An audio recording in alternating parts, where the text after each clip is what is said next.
자, 이 시간 함께 보실 말씀은 우리의 출애굽기 17장 8절부터 16절까지의 본문으로 설교하겠습니다. 8절부터 받들어 읽겠습니다. 그때 아말렉이 와서 르피딤에서 이스라엘과 싸우니라 하죠. 모세가 여호수아에게 말하기를 우리에게서 남자들을 택하여 나가서 아말렉과 싸우라. 내일 내가 하나님의 막대기를 내 손에 들고 산 정상에 서리라 하니라. 그러므로 여호수아는 모세가 자기에게 말한 대로 행하여 아말렉과 싸웠고 모세와 아론과 훌은 산 정상으로 올라갔으니 모세가 자기 손을 들면 이스라엘이 이기고 그가 손을 내리면 아말렉이 이기더라. 그러나 모세가 손이 무거워지니 그들이 돌을 가져다가 모세 아래다 놓더라. 그가 그 위에 앉자 아론과 훌이 하나는 이편에서 하나는 저편에서 모세의 손을 붙들어 그의 손이 해가 질 때까지 그대로 있더라. 여호수아가 칼날로 아말렉과 그의 백성을 쳐 부수니라. 주께서 모세에게 말씀하시기를 이것을 책에 기록하여 기념하게 하고 여호수아의 귀에 되풀이해서 들려주라. 이는 내가 하늘 아래에서 아말렉의 기억을 완전히 없앨 것임이라 하시니라. 모세가 제단을 쌓고 그것의 이름을 여호와 니시라 부르고 말하기를 이는 주께서 대대로 아말렉과 싸우리라고 주께서 맹세하셨기 때문이라 하더라. 이렇게 말씀하고 있죠. 그렇죠? 예. 자, 아말렉을 향한 전쟁 선포. 오늘 이 제목으로 여러분에게 말씀을 전하겠습니다. 자, 하나의 산에 두 마리 호랑이가 있을 수는 없다라는 말이 있죠. 자, 이를 또 다른 말로 표현하면 원조방예라고 이렇게 하는데요. 이것은 네모난 바닥에 둥근 뚜껑이라는 말이에요. 여러분, 네모난 바닥에 둥근 뚜껑을 덮으면 어떻게 돼요? 그게 맞아요? 안 맞죠. 한마디로 상호간에 양립할 수 없고 오히려 대립하는 관계를 나타내는 것입니다. 자, 영적인 지대에서 이러한 관계는 하나님과 마귀 사이에 적용될 수 있죠. 그렇죠? 마찬가지로 하나님의 백성과 마귀의 하수인들 사이에도 결코 연합이라든지 또 평화적인 관계가 성립될 수 없는 것이다 이거죠. 예. 반드시 대립과 갈등과 싸움이 나는 것이에요. 싸움이 나면 어때요? 한쪽은 이기고 한쪽은 지는 거죠. 그렇죠? 자, 이 점을 지금 본문에서 이스라엘과 아말렉 간의 관계로 보여주고 있는 것이다 이거죠. 자, 아말렉은 야곱의 형인 에서의 후손이었습니다. 창세기 36장 12절에 나온다 이거죠. 야곱이 이스라엘 아니에요, 그렇죠? 예, 여기 아말렉은 에서의 후손이에요. 이 자손들은 하윌라에서부터 이집트 건너편 술에 이르는 지역까지 사무엘상 15장 7절에 그들이 살고 있었던 경계가 이렇게 언급이 되고 바로 여기는 카나안 남부, 즉 에돔 땅 근처에 이들이 거주하고 있었다 이거죠. 지금 이들의 등장 시점을 보면 공교롭게도 이스라엘이 예수 그리스도를 상징하는 이 영적인 반석에서 나온 물, 영적 음료를 마신 상황이었습니다. 출애굽기 17장 앞절에 바로 뭡니까? 모세가 막대기로 반석을 쳤더니 물이 나와서 마셨잖아요. 그렇죠? 네. 자, 이제 하나님의 인도하심으로 이제 이동하는 이 이스라엘 백성의 앞을 아말렉이 가로막는 것이에요. 하나님의 계획을 방해하는 것입니다. 자, 아말렉은 하나님의 뜻을 거스르려는 그런 특성이 있다는 점을 알 수 있는 거죠. 하나님은 이스라엘 백성을 물을 줘서 목마름을 해소하게 하시고 인도하시려는데 거기를 막는 거예요. 이스라엘은 아말렉 족속과 싸워서 결국 그들을 물리쳤죠. 하나님께서는 하늘 아래 아말렉의 기억을 완전히 없앨 것이라는 엄중한 선포를 하시면서 그분 스스로 아말렉과 싸우시겠다고 그렇게 15절 16절에 맹세하셨습니다. 여러분, 하나님이 이렇게 싸우겠다고 이렇게 전쟁을 선포하신 거예요. 이후로 하나님께서는 이스라엘로 하여금 아말렉이 취했던 행동을 잊지 않고 반드시 이들을 멸절시키라고 명령하셨습니다. 신명기 25장 17절부터 19절에 이런 말씀이 있어요. 잘 들어보세요. 너희가 이집트에서 나왔을 때 아말렉이 길에서 너에게 행했던 것을 기억하라 이거죠. 아니, 지금 이때는 몇십 년이 흘렀는데도 하나님은 잊지 않으시는 거예요. 하나님의 계획을 감히 무산시키려 했다. 하나님의 백성을 감히 대적했다? 하나님은 반드시 기억하시는 거예요. 계속 들어보세요. 내가 피곤해서 지쳤을 때 어떻게 그가 길에서 너를 만나 내 뒤에 처진 연약한 자들을 맨 뒤쪽에서 쳤는지를 기억하라 이거예요. 그러나 하나님을 두려워하지 아니하였느니라. 그러므로 주 너의 하나님께서 차지하라고 내게 유업으로 주시는 땅에서 주 너의 하나님께서 내 주위의 원수들로부터 내게 안식을 주실 때 너는 아말렉의 기억을 하늘 아래로부터 완전히 지워버릴지니 너는 그것을 잊지 말지니라 이거죠. 하나님이 이렇게 선포함에 따라요, 이스라엘 백성은 아말렉과 결코 이렇게 화합을 할 수 없는 거예요. 하나님 명령에 따라서 아말렉을 쳐야 돼요. 반드시 싸워야 되고 그들을 없애야 된다 이거죠. 자, 아말렉이란 이름의 히브리어 어근들은 죄, 해악, 실수, 사악함, 괴롭게 함, 이런 의미들을 내포하고 있습니다. 그러니까 여러분 또 어떻게 감을 잡을 수 있겠어요? 아말렉이라는 단어의 뜻에는 좋은 것이 없구나 이거예요. 하나님의 백성인 성도들의 속성과 아니면 반대가 되죠. 그렇죠? 죄, 해악, 실수, 사악함. 자, 그러다 보니 그런 아말렉은 하나님의 뜻에 역행하려고 하는 것이다 이거죠. 자, 영적으로 말한다면요, 아말렉은 바로 우리의 육신을 예표하는 거예요. 그래서 우리가 반석이신 예수 그리스도를 믿음으로써 구원받아 영생을 소유하고 성령께서 우리 안에 내주하셨죠. 그렇죠? 여러분이 예수 그리스도를 만났을 때 반석이신 그분을 믿었다 이거죠. 그렇죠? 영원히 목마르지 않는 생수를 받았다 이거죠. 자, 이스라엘도 반석에서 나온 물을 마신 이후에 바로 아말렉이 쳤죠. 마찬가지예요. 성도들도 구원 받았다고 해서 끝이 아니라 바로 그 이후부터 이제 우리 안에 육신의 이 죄의 본성이 어떤 거예요? 남아있어서 우리를 공격하기 시작한다 이거죠. 그리스도인이 구원받아서 끝이 아니에요. 이제는 자기 육신의 그런 정욕과의 싸움이 시작이 되는 거예요. 이 때문에 그리스도인도 종종 성령의 인도하심에 따라 하나님의 뜻에 순종하지 않고 육신의 본성대로 행할 때가 있는 것이다 이거죠. 하나님의 자녀인데도 그렇게 행할 때가 있는 거예요. 갈라디아서 5장 17절에 이런 말씀이 있죠. 육신은 성령을 거슬러 욕심을 부리며 성령은 육신을 거스르나니 이들은 서로 반목하여서 너희가 하고자 하는 것을 하지 못하게 하느니라. 구원받은 그리스도인 각인 안에서 이것이 계속 벌어지고 있는 거예요. 지금 여러분은 아말렉과의 치열한 영적 전투를 벌이고 있다는 점을 항상 기억해야 되는 거예요. 자, 그렇다면 성도 안에 기승하는 이 아말렉을 향해 여러분은 어떤 자세를 취해야 되는 것인가? 일찍이 하나님께서는 이 육신과의 전쟁을 선포하셨습니다. 하나님은 육신을 용인하시는 분이 아니에요. 지금 하나님은 여기 아말렉에 대한 용서가 없죠. 그렇죠? 이와 같이 그리스도인도 아말렉과의 전쟁을 선포하며 싸워서 물리쳐야 한다 이거예요.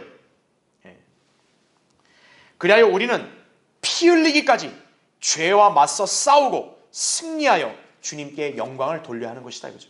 히브리서 12장 4절에 나온 말씀대로. 그냥 대충 싸우는 거 아니에요. 그러니까 요리조리 그냥 전 피해가고 이게 아니에요. 성경은 단호하게 피 흘리기까지 맞서 싸우라고 그렇게 우리에게 권면하고 있다 이거죠. 빌리 선데이는 종종 이렇게 외쳤어요. 나는 죄와 싸우겠다. 발이 있는 한 죄를 차버리겠다. 주먹을 가지고 있는 한 죄를 쳐버리겠다. 머리를 가지고 있는 한 죄를 들이받아 버리겠다. 그러해도 않고 내가 이빨이 있는 한 나는 죄를 물어 뜯어버리겠다. 내가 늙어서 주먹도 발도 이도 힘도 없을 때라도 영광의 집에 들어가기까지 잇몸으로라도 죄를 이기겠다 이거죠. 끝까지 싸워서 죄를 물리치겠다 이거예요. 이 선언이 오늘 이 자리에 계신 여러분 모두의 다짐이 되어야 할 것입니다. 이를 위해 여러분은 본문에서 이스라엘이 아말렉을 대항해 어떻게 싸워 승리했는지를 교훈으로 배워야 한다 이거죠. 성경이 무단히 우리에게 기록해 준 게 아니에요. 이게 그냥 단순히 과거의 한 역사 이야기라면 우리가 왜 굳이 성경에서 이 기록을 유념해야 되냐 이거예요. 우리에게 교훈을 주신 거예요. 우리는 이 방식을 잘 유념해서 여러분 안에 아말렉을 이렇게 물리쳐야 된다 이거죠. 자, 우리 안에 아말렉과 싸워 승리하려면 오늘 설교의 주제입니다. 첫 번째로 중보 기도를 무기로 사용하여 분투해야 된다 이거예요. 자, 오늘 거기 8절부터 11절 보세요. 그때 아말렉이 와서 르피딤에서 이스라엘과 싸우니라. 모세가 여호수아에게 말하기를 우리에게서 남자들을 택하여 나가서 아말렉과 싸우라. 내일 내가 하나님의 막대기를 내 손에 들고 산 정상에 서리라 하니라. 그러므로 여호수아는 모세가 자기에게 말한 대로 행하여 아말렉과 싸웠고 모세와 아론과 훌은 산 정상을 올라갔으니 모세가 자기 손을 들면 이스라엘이 이기고 그가 손을 내리면 아말렉이 이기더라. 이렇게 말씀하고 있죠. 특이한 어떤 방법이죠, 그렇죠? 자, 당시 아말렉은 광야의 르피딤에서 피곤하고 지친 이스라엘 백성의 맨 뒤쪽, 곧 뒤쪽에 처져 있는 연약한 자들을 타깃으로 공격함으로써 전쟁이 시작되었습니다. 아까 제가 읽었던 신명기 25장 18절에 나옵니다. 여러분, 아말렉이 누구를 타깃으로 삼아요? 연약한 자예요. 이것은 마귀가 성도 개개인이나 또는 지역교회를 공격하는 전형적인 방법이다 이거죠. 주로 그리스도인의 연약한 부분을 건드리는 거예요. 특히 성도들 개개인이 지쳐있거나 또는 낙심해 있거나 연약해 있을 때, 그때 육신이 기승을 부리는 거예요. 마귀는 그 틈을 노리는 거예요. 성경대로 믿는 사람들의 대열에서 이탈해 있다든지요, 뒤처져 있는 성도는요, 아말렉의 공격 대상인 거예요. 우리가 동물의 세계 잘 보잖아요. 맹수가 주로 초식동물, 누구를 노려요? 무리 가운데 있는 그런 초식동물은 함부로 못 노려요. 딱 따로 이탈해 있는, 뒤처져 있는 그런 동물을 노린다 이거죠. 지역교회 안에도 무질서한 자들, 낙담한 자들, 약한 자들 사이로 비집고 들어와서 그들을 부추겨 교회 전체를 불평과 내분, 배교의 소용돌이에 휘말리게 만드는 것이다 이거죠. 영적 전쟁이 그렇게 시작이 되는 거예요. 자, 이러한 영적 전쟁에서 치명적인 공격을 당하여 쓰러지지 않는 그런 비결은 무엇인가요? 한 가지입니다. 엎드려서 기도에 전념하는 거예요. 민수기 16장 4절에도 모세는 공경에 처했을 때도 바로 엎드렸다 이거죠. 지금 여호수아가 백성들을 이끌고 나가 아말렉과 싸우는 동안 모세는 아론 및 훌과 함께 산 정상으로 올라갔죠. 10절에. 그리고 자기 손을 들고 있죠. 여러분, 이게 무슨 포즈인지 아세요? 두 손을 들어올리는 이 모습은요, 구약의 유대인들의 기도하는 자세예요. 디모데전서 2장 8절에 보면 유대인들은 두 손을 들고 기도한다고. 그런데 모세가 손을 들면 이스라엘이 이기는 거고요, 손을 내리면 아말렉이 이기는 거였다 이거죠. 자, 근데 그가 높이 든 손이 지금 무거워지기 시작했다고 12절에 말씀해요. 그러면 손이 내려가면 어떻게 되겠어요? 이스라엘이 지는 거예요. 손이 내려가지 않게 해야겠죠. 그래서 누가 모세 옆에 섰냐? 아론과 훌이다 이거죠. 그들이 모세의 양손을 받쳐준 거다 이거죠. 그것은 마치 기도를 옆에서 중보해 준 것과 같다라는 거예요. 자, 영적 전쟁에서 기도, 중보 기도는 매우 중요한 요소임을 보여주는 것입니다. 그래서 바울도 로마서 15장 30절에 하나님께 드리는 너희의 기도로 나와 함께 분투하라 이렇게 권고했던 것이. 바울 혼자만 싸우는 게 아니에요. 바울과 함께 성도들이 분투하는 거예요. 그때 방법이 뭐냐? 바로 기도로 분투하는 거다 이거죠. 하나님의 사람들은 전쟁을 위해서 반드시 주님께 기도하는 믿음의 용사들이 되어야 한다 이거죠. 왜 기도의 자리가 있죠? 오늘 이 자리가 왜 있는 거죠? 우리가 중보와 기도하기 위해서 오는 거예요. 형식적으로 눈도장 찍는 게 아니라고요. 육신은 틈만 생기면 언제든지 기습 공격을 감행하려고 합니다. 그럴 때일수록 더욱더 기도에 전념을 해야 돼요. 능동적으로 기도를 무기로 활용을 해야 된다 이거예요. 기도는 벌어진 틈을 메우는 가장 효과적인 무기이기 때문에 그런 것이. 에베소서 4장 27절에 성경의 명령이 뭡니까? 마귀에게 틈을 주지 말라고 한 거예요. 마귀가 육신을 통해요, 우리와 하나님 사이에 벌어진 틈을 비집고 들어오는 거예요. 그 틈을 가로막는 게 바로 기도다 이거죠. 그러므로 성경에서 그리스도인들의 영적인 무장을 강조하는 말씀에서 에베소 6장에 보면 기도가 마지막에 언급이 되는 거예요. 자, 영적으로 다 무장이 되어 있는데 기도를 하지 않으면 승리할 수 없다 이거죠. 그래서 에베소 6장 18절에 이런 말씀이 있어요. 모든 기도와 간구로 항상 성령 안에서 기도하고 이를 위하여 모든 성도들을 위해 모든 인내와 간구로 깨어 있으라 이렇게 말씀하는 거예요. 기도와 간구가 왜 필요한 것인가 이거예요. 주님께로부터 지혜를 받는 것은 기도를 통해서요. 야고보서 1장 5절에 나오죠. 영력을 받을 수 있어요. 그리고 히브리서 4장 16절에 따르면 도심을 공급받을 수 있는 통로가 기도예요. 우린 스스로의 힘으로 결코 아말렉을 물리칠 수 없습니다. 오직 주님께서 우리와 함께 싸워주실 때 우리는 승리로 영광을 돌릴 수 있는 거예요. 여러분 자신이 여러분의 육신을 컨트롤할 수 있다고 자만하면 안 돼요. 절대 못해요. 지금 아말렉과의 싸움을 전두지휘할 적임자로 여호수아가 선임되었습니다. 여호수아는 군대 대장이신 예수 그리스도를 예표합니다. 여호수아 5장 15절이죠. 자, 그리고 모세는 그 선지자이신 예수 그리스도를 예표하죠. 신명기 18장 15절 18절에 나옵니다. 예수님은 모세와 같은 선지자라 그랬죠. 그리고 모세가 들고 있는 지팡이, 하나님의 막대기라고, 바로 예수 그리스도를 상징하는 거예요. 그 막대기가 지금 산 정상에 모세와 함께 가 있죠. 자, 모세와 여호수아 모두 예수 그리스도를 예표하는 이 두 인물들이 지금 아말렉과의 전쟁의 중심에 서 있는 거예요. 이 점은 우리에게 시사하는 바가 있습니다. 바로 우리가 오직 예수 그리스도의 능력만을 힘입어서 싸워야 한다는 진리를 보여주는 것이다 이거죠. 스가랴 4장 6절에 이런 말씀 있죠.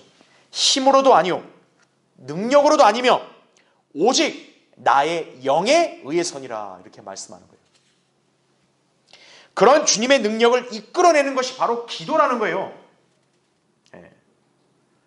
형식적인 기도가 아니에요. 열렬한 기도예요. 자기의 어떤 삶의 단순한 필요만이 아니에요. 내 안에 있는 아말렉의 그런 공격으로부터 내 자신을 지키고 승리하기 위해서 기도가 필요한 거예요. 이 교회가 마귀의 공격에서 쓰러지지 않고 승리하기 위해서 기도로 합심해야 되는 거예요. 찰스 스펄전 목사가 한 번은 손님들에게 자기 예배당을 안내하고 있었을 때 일이에요. 스펄전은 건물의 주요 부분을 다 둘러볼 수 있도록 이동을 한 다음에요. 자, 이렇게 말한 거예요. 거기 그 방문객들에게. 자, 이제 교회 난방장치를 보여드리겠습니다.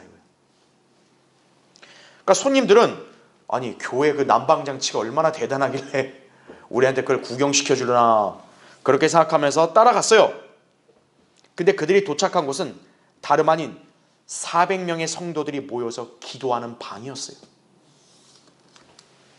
그들이 순간 어안이 벙벙해지자 스펄전 목사는요, 영적으로 뜨거운 교회는 반드시 그 열기를 뿜어내는 기도 모임이 있는 법이고 그 모임이 이루어지는 방이 진정한 영적 난방장치임을 역설했다고 합니다. 교회가 진정으로 뜨겁게 되어지는 바로 그렇게 만드는 난방장치는 바로 기도의 장소라는 거예요. 자, 결국 기도의 능력을 힘입은 전사 여호수아는 칼날로 아말렉을 쳐 부셔버렸죠. 이스라엘은 대승을 거뒀습니다. 자, 여기에는 모세 한 사람의 무슨 소위 기도발로 이긴 걸까요? 아니에요. 모세를 위해서 중보하는 아론과 훌의 역할도 지대했다 이거죠. 이처럼 지역교회 안에서도 목자나 영적인 소수의 성도들만 기도하는 게 아니에요. 성도들 모두가 중보 기도에 동참함으로써 함께 분투하고, 그래야 더 효과적으로 주님께서 역사하셔서 능력 있게 영적 전쟁을 치르며 승리할 수 있다는 점을 잘 알아야 한다 이거죠. 야고보서 5장 16절에 하신 말씀이 뭡니까? 의인의 효과적이고 열렬한 기도는 역사하는 힘이 많으니라 이거예요.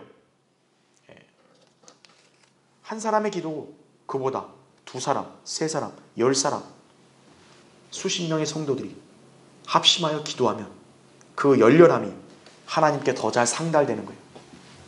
그랬을 때 주님의 도우심을 받고 아말렉을 물리쳐 승리할 수 있는 것입니다. 자, 우리 안에 아말렉과 싸워 승리하려면 두 번째로 신실한 믿음의 자세를 끝까지 견지해야 승리할 수 있습니다. 자, 여러분 거기 12절부터 13절 볼게요. 그러나 모세가 손이 무거워지니 그들이 돌을 가져다가 모세 아래다 놓더라. 그가 그 위에 앉자 아론과 훌이 하나는 이 편에서 하나는 저 편에서 모세의 손을 붙들어 그의 손이 해가 질 때까지 그대로 있더라. 여호수아가 칼날로 아말렉과 그의 백성을 쳐 부수니라. 이렇게 말씀하죠. 하나님께서는 신실하시지만 인간들은 신실하지 못할 때가 많아요. 인간의 한계죠. 그러나 주님께서는 성도들이 신실하게 그분을 믿고 섬기기를 원하십니다. 청지기에 요청되는 것은 인생의 성공이 아니에요. 신실함이라고 고린도전서 4장 2절에 말씀하고 있어요. 주님께서는 여러분이 바른 진리를 알고 믿음의 대열에 합류했다면 그 대열에서 중간에 이탈하지 말고 끝까지 그 믿음의 자세를 지키고 그 대열을 꾸준히 달려가기를 원하신다 이거예요. 모세가 양손을 들어올리면서 기도할 때요, 중요한 게 뭡니까? 지금 이렇게 했다가 중요한 게 아니고 이 자세를 끝까지 유지하는 게 중요한 거예요. 만일 모세가 그 자세가 힘들어서 손을 내려놓게 되면요, 이스라엘은 전쟁에서 패배하는 거예요. 여지 없다고요. 근데 인간 아니에요. 이것도 뭐 한두 시간이 어떻게 이걸 계속 들고 있겠어요. 자, 그래 아론과 훌이 어때요? 모세의 양손을 붙들어 준 거예요. 자, 모세의 양손이 계속 들어 올려져 있는 이 모습. 자, 여러분 여기서 뭔가 연상되는 거 없으세요? 흡사 예수 그리스도께서 우리와 같은 죄인들을 구원하시기 위해서 십자가에 못 박힌 모습을 떠오르게 한다 이거죠. 위대한 하나님이신 예수 그리스도께서 받으신 수치와 모욕은 얼마나 극심했는가 이거예요. 여러분 그거 생각 안 해보셨어요? 십자가 밑에 있던 마귀의 자식들은요, 주님을 조롱하는 거예요. 네가 그리스도면 한번 내려와 보라고. 거기서 뭐하고 있냐고. 창조주신 그분을 벌거벗긴 채로 십자가에 매달라서 아주 고통스럽게 죽게 하고 있고, 그러면서 그 밑에 있는 사람들은 조롱하는 거예요. 빈정대는 거예요. 십자가에서 내려와 봐. 다른 사람을 구원해도 너 자신은 구원할 수 없냐? 그런 조롱에 만일 주님께서요, 그때 못 박힌 양손을 다 내려버리시고 십자가에서 내려왔다면 어떻게 됐을까요? 그들은 죽일 수 있었겠죠. 그러나 인류를 향한 하나님의 위대한 구원 계획은 단숨에 무산되어 버렸을 것입니다. 그러나 주님은 자신의 일이 끝날 때까지는 움직이지 않으셨다 이거죠. 히브리서 12장 1절 3절에 나온 대로. 언제까지요? 속죄 사역이 이루어지기 전까지 주님은 그 자세를 그대로 유지한 거예요. 그 아픈 손을 못 박힌 채로 그대로 있었던 거예요. 염장을 지르는 그런 조롱에도 아랑곳 안 하시고 주님이 숨을 거두실 때까지 그대로 참으셨다 이거죠. 마침내 숨을 거두실 때 다 이루었다, 그런 위대한 선언을 하시고 그분의 일을 완성하신 거예요. 신실함이요. 그리스도인들이 배워야 할 덕목이다.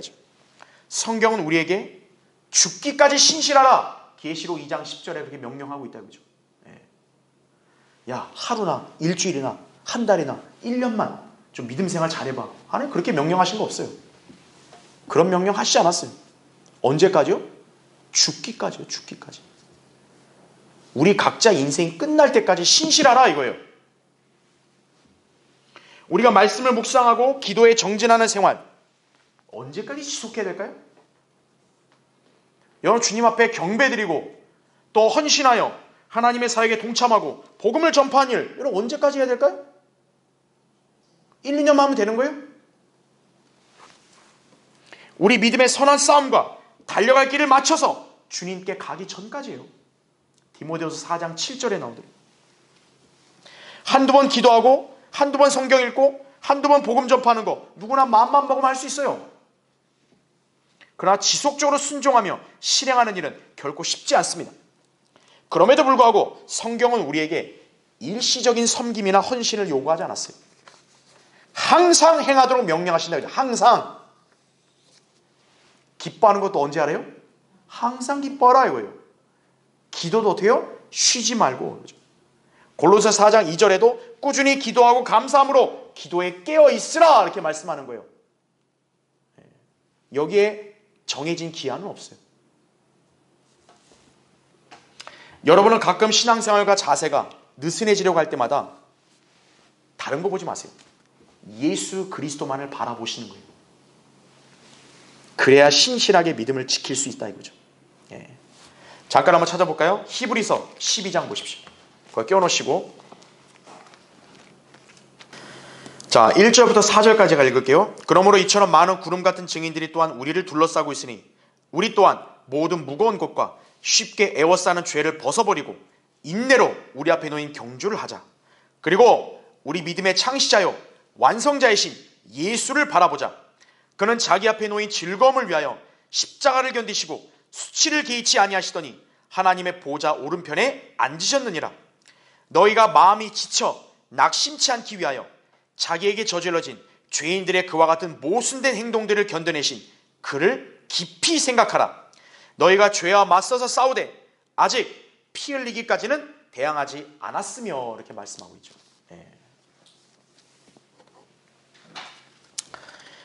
예전에 우리 성경대를 믿는 한국의 그리스도인들은요 미국의 펜사콜라 성경 침례교회를 견학을 갔었습니다. 90년대는 1년에 한 번씩. 당시 피터 럭만 목사님은 우리를 모아놓고 특강을 했어요. 그리고 질의응답을 갖는 시간을 가졌습니다. 그때 어떤 분이 락만 목사님에게 이렇게 질문했어요.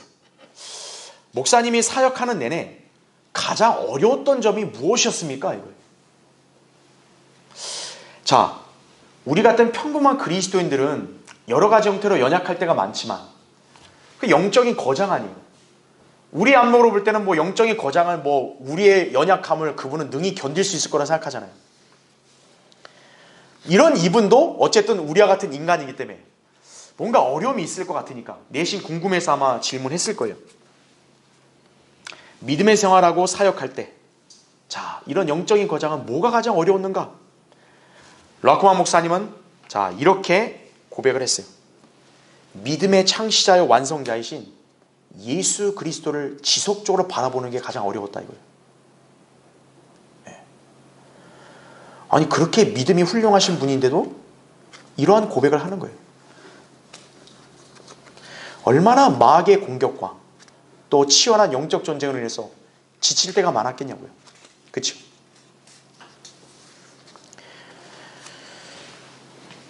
이런 주님의 명령에 지속적으로 순종하는 것은 참 어렵다라고 고백을 한 거예요. 자, 이러한 훌륭하신 분조차도 신실하게 주님을 바라보는 것 쉽지 않았다 이거죠. 그런데 주님은 우리에게 명령하시는 거예요. 신실하라고요. 그렇죠? 네.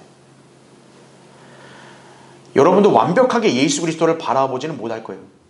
그러나 늘 여러분이 연약하여 낙심하고 넘어지고 때로는 불평하고 그리고 또 뭔가 이 진리의 길에서 약간의 회의감이 늘었을 때 여러분 다시 한번 깨어서 예수 그리스도를 바라봐야 되는 거예요. 다른 거를 바라보면 어떻게 되는 거예요? 여러분의 아말렉은 즉시로 비집고 들어오는 거예요.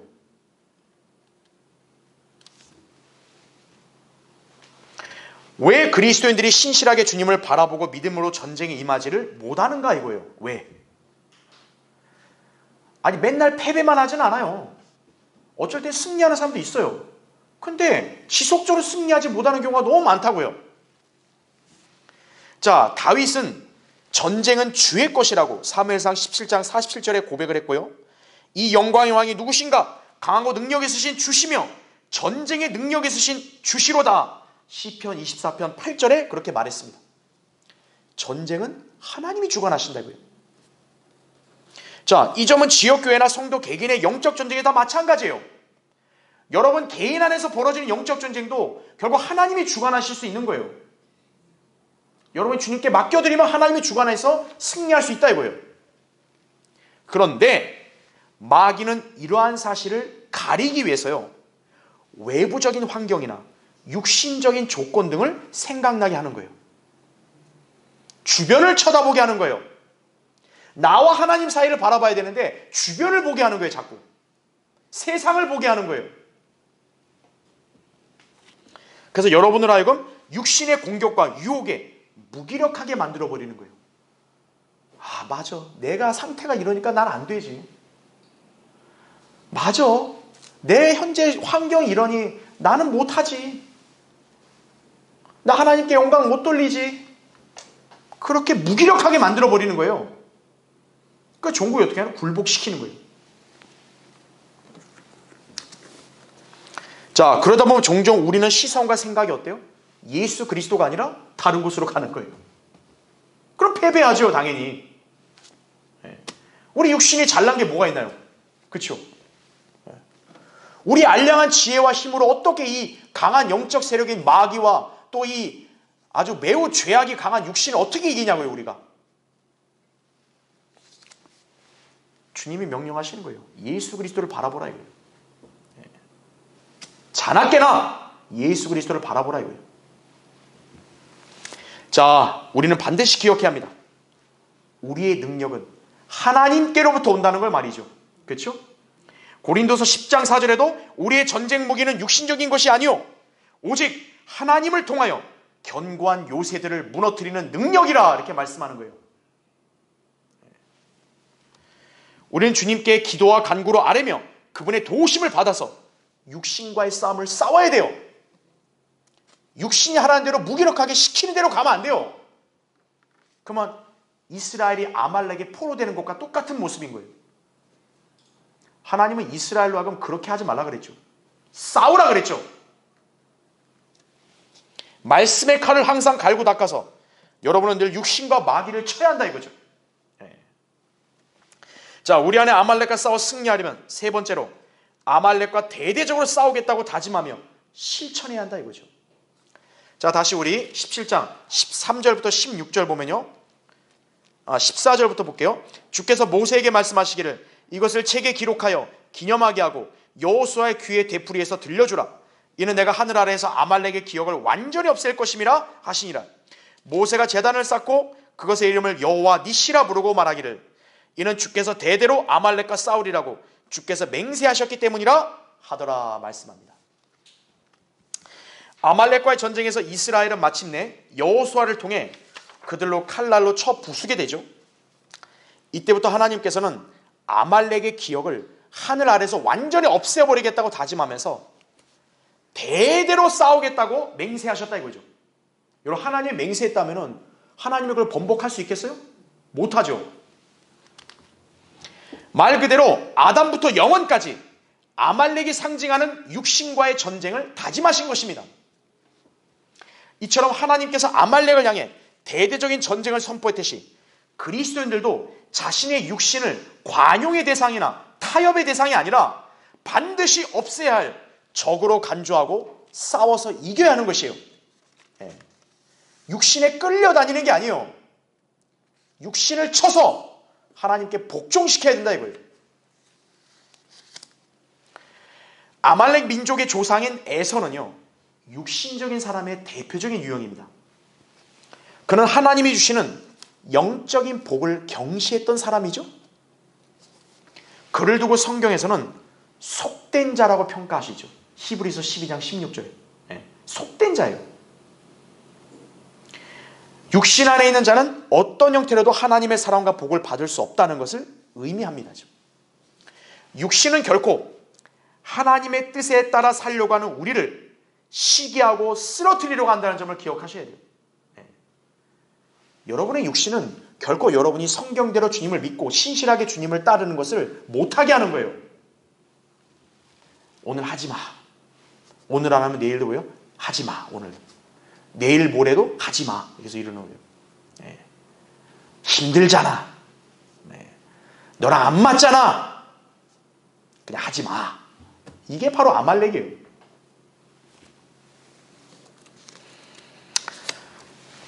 자, 육신적인 상태에서 하나님을 섬기겠다고 나서는 사람들이 무수히 많아요. 여러분, 오늘날 저 교회 다니는 사람들 어때요? 자기 육신에 만족을 해서 교회 다니잖아요. 그렇죠? 네. 나 일요일날 1시간 예배 드리고 왔다? 이거예요. 자기 만족이거든요. 자, 그런 사람들이 과연 하나님의 뜻을 따를 수 있는가? 못 따른다 이거죠. 네. 여러분, 더 한 번 더 찾아볼까요? 로마서 8장 보세요. 5절부터 8절을 보겠습니다. 육신을 따르는 사람들은 육신의 일들을 생각하나 성령을 따르는 사람들은 성령의 일들을 생각하느니라. 육신적으로 생각하는 것은 사망이나 영적으로 생각하는 것은 생명과 화평이니라. 육신적인 생각은 하나님과 원수가 되나니 그것은 하나님의 법에 복종하지 않을 뿐만 아니라 실로 할 수도 없음이라. 그러므로 육신 안에 있는 자들은 하나님을 기쁘시게 할 수 없느니라. 이렇게 말씀하는 거죠. 우리는 각자 아말렉인 이 육신과 전쟁을 선포하여 주님께로 갈 때까지 싸움을 멈추지 말아야 한다 이거죠. 오늘은 성령을 따르고 내일은 내 육신을 좀 이렇게 안심시키고 달래기 위해서 육신을 따르자고. 이렇게 타협이 안 되는 거예요. 내가 한 번 육신을 이겼다고 방심해서도 안 된다 이거예요. 아말렉은 항상 하나님께서 역사하시려고 할 때 고개를 들고 공격하는 존재임을 아셔야 돼요. 아까 제가 얘기했죠? 아말렉이 언제 지금 튀어나와서 이스라엘 공격해요? 하나님께로부터 놀라운 기적, 반석에 나온 물을 마셔서 힘을 공급받고 이제 하나님 계획에 따라 움직이려고 하니까 공격을 하는 거예요. 여러분이 하나님께로부터 은혜를 받아 기도에 응답되고 승리하는 삶을 영위한다고 했을 때 그때 육신이 설치고 여러분을 쓰러뜨리려고 한다는 점을 명심해야 되는 거예요. 인생의 실타래가 하나 풀렸다 이거예요. 육신이 가만히 있는 게 아니에요. 하나님의 도우심으로 간증을 한번 가졌다. 그러면 그걸 파괴하기 위해서 일어나는 거예요. 그리스도인들은 육신이 아닌 성령에 따라 살기 위해서요. 어떻게 됩니까? 육신을 죽여야 하는 거죠. 육신을. 오늘만 죽이고 내일은 살려줄까요? 아니다 이거죠. 바울이 이렇게 고백을 한 거예요. 내가 그리스도 예수 우리 주 안에서 지니고 있는 너희의 자랑으로서 단언하노니 나는 매일 죽노라 이죠. 바울이 선언한 거예요. 나는 매일 죽는다 이거예요. 매일. 고린도서 15장 31절이다 이거죠. 그리스도인은 예수 그리스도께서 십자가에 못 박히셨듯이 주님을 믿는 순간부터 자신의 육신도 십자가에 못 박혀 죽은 것으로 여기며 성령의 인도하심에 맡겨 드려야 한다 이거죠. 이것이 우리 육신이 죄를 통해 공격할 때 승리하는 방법입니다. 여러분 표지를 쓰면 로마서 6장 6절 보세요. 바로 몇 장만 넘어가면 되죠. 로마서 6장 6절이 이렇게 나온다 이거죠. 우리가 이것을 아나니 우리 옛사람이 그와 함께 십자가에 못 박힌 것은 죄의 몸을 멸하여 더 이상 우리가 죄에게 종노릇 하지 않게 하기 위함이니라. 이는 죽은 자가 죄로부터 자유롭게 되었기 때문이라 이거죠. 네. 내가 죄와 맞서 싸워 승리하려 못해도 내가 죽은 자가 돼야 돼요. 아이러니하게도 내가 죽어야 어떤 거예요? 죄에서 이기는 거예요. 내가 육신을 이기는 거예요. 그래서 11절 보세요. 10절이요. 그가 죽으심은 죄에게 단번에 죽으시며 그가 사심은 하나님께 사심이라. 이와 같이 너희도 너희 자신을 정녕 죄에게는 죽은 자요 예수 그리스도 우리 주로 말미암아 하나님께는 산 자로 여기라. 이렇게 말씀하는 거예요. 모세는 이번 전쟁의 승리를 기념하고자 제단을 쌓고 그것의 이름을 여호와 니시 이렇게 명명한 거예요. 여호와 니시는요, 주는 나의 깃발이라는 뜻입니다. 깃발. 여러분, 깃발을 꽂는 게 뭡니까? 승리죠.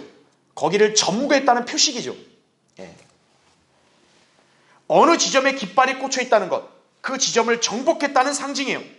오늘 아말렉과의 전쟁에 승리한 이스라엘 백성들에게서 주님은 그들의 깃발이 되신 것이다 이거죠. 우리 그리스도인들도 자신 안에 주의 깃발을 굳게 꽂아서 아말렉이 찝적대지 못하게 해야 되는 거예요. 나는 예수 그리스도가 이미 나를 소유했다 이거예요. 옛날에 너 이제 설치지 마라 이거예요. 나는 더 이상 네 게 아니다 이거예요. 내 안에 계신 예수 그리스도가 나를 소유했다 이거예요. 그분이 나를 차지했다 이거예요. 그게 바로 여러분 안에 깃발을 꽂는 거예요. 그래야 아말렉이 찝적을 못 대는 거예요. 우리가 인생사도 그렇잖아요. 여기 내 땅이야. 내가 샀어. 그럼 어떻게 해야 돼요? 다른 사람들이 접근 못 하는 거죠. 그래야 우리가 승리의 생활을 지속할 수 있는 것이다 이거죠. 로마서 8장 13절에도 내가 육신을 따라 살면 죽을 것이나 성령을 통하여 몸의 행실을 죽이면 살리라 이거죠. 이것이 그리스도인들이 육신과 싸워 승리하는 하나님의 방법입니다. 자, 여러분의 아말렉과 지금 계속 전투를 치르고 계신가요? 아니면 어느 순간 전투를 치르지 않은 채 가만히 육신과 그냥 타협하고 그냥 편한 게 편한 것만이 그렇게 지내고 있나요? 육신이 하자는 대로 따라가고 있나요? 이제 여러분은 다시 전쟁을 선포해야 돼요. 아말렉을 대적하여 싸워서 여러분 모두는 승리를 쟁취하셔야 한다 이거죠. 자, 결론을 맺겠습니다. 우리가 잘 아는 조지 뮬러, 기도의 용사로 유명하죠. 생애 5만 번의 기도 응답받은 사람입니다. 자, 그의 이런 비결이 어디에서 나왔는가? 어떤 사람이 그에게 찾아와서 사역의 비결을 질문했을 때 조지 뮬러가 이렇게 답한 거예요. 제가 죽는 날이었습니다. 그리고 자신의 몸을 거의 바닥에 닿도록 숙이면서 이렇게 말했다고 합니다. 조지 뮬러, 이 사람은 죽었다 이거죠. 그의 의견, 선호, 기호, 그리고 의지까지도 말입니다. 또한 세상에 대해서도 죽었습니다. 세상의 인정이나 비난에까지도 말입니다. 그 이후부터 저는 제 자신을 오직 하나님께만 살도록 하려고 했습니다. 이거죠. 이게 사역에서의 승리 방법이었어요. 기도응답 방법이었다 이거예요. 무슨 거창한 무슨 이렇게 성공신화 이런 게 아니라 조지 뮬러는 이게 방법이었다는 거예요. 우리 안에는 두 부류의 존재가 살고 있습니다. 육신과 성령이에요. 결코 양립할 수 없는 두 존재가 지금 한 거처 안에서 같이 지금 있는 거예요. 그렇기 때문에 그리스도인들 안에는 치열한 영적 전투가 주기적으로 벌어지고 있습니다. 분명 구원받은 성도들의 영은 성령의 뜻에 따라 살기를 원하는데 막상 육신은 그에 거슬러서 행동하려고 하는 거예요. 따라서 하나님께서는 이런 육신의 본질을 아시기 때문에 대대적인 전쟁을 선포하시고 끝까지 싸워 승리하라고 오늘 우리에게 교훈을 주시는 거예요. 이스라엘도 아말렉을 이렇게 싸웠다 이거예요. 하나님은 이런 전쟁을 선포했다 이거예요. 이 신약 시대는 바로 우리 그리스도인들에게 영적 아말렉, 육신에게 이렇게 선포하라 이거죠. 여러분 가운데 혹시 전쟁을 치러야 된다는 이 말씀이 부담스럽거나 또 육신을 대적하기가 두려운 분 계십니까? 두려워하지 마십시오. 이미 우리는 승리의 비결이 담긴 하나님의 말씀인 성령의 칼이 있습니다. 또한 우리는 우리 군대 대장이신 주님께 기도함으로써 힘과 능력을 공급받아 전투를 치를 수 있다 이거죠. 하나님은 여러분을 방치한 거 아니에요. 야, 네가 알아서 좀 싸워봐라. 이런 분 아니라고요.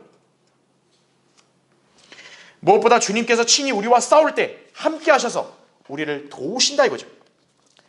그러니 두려워 말고 우리는 육신과의 전쟁에 과감하게 임할 수 있어야 한다 이거죠.